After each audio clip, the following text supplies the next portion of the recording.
teenagers in your home, and they're going through different things, different growth spurs, and they're experiencing different things internally as well as externally. And so there's no home environment which is the same. So those things also contributes to how your teen and you get along, how you interact, how you kind of flow together. That happens because of the environment in which you are in.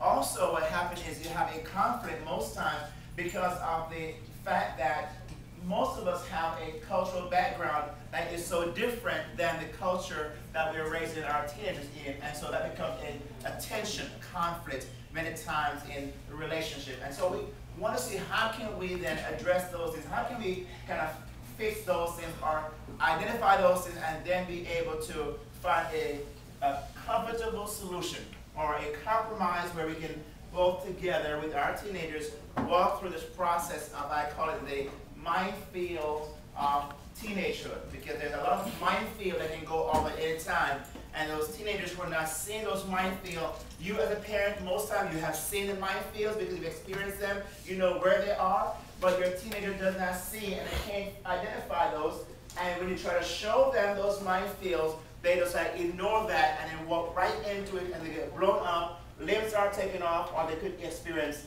death. Remember the time your child entered your life, okay? Whether through natural birth or otherwise.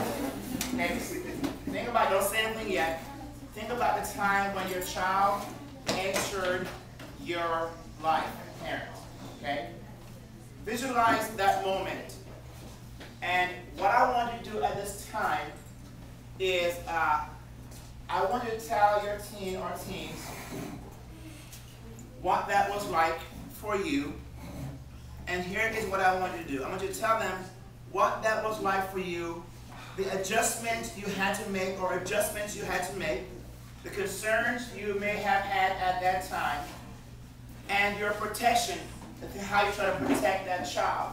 All the things you would do at that time when that child entered your life. So, teens, I want you to listen to your mom or dad as they retell the story of what happened when you entered their world. Okay, if I can have your attention, please. I want to kind of share with you something that are very important, because what happened, your parent just did was tell you about the entrance, how you entered their life. Whether it came at natural birth or any other time, they're just giving you a story of how you entered their world.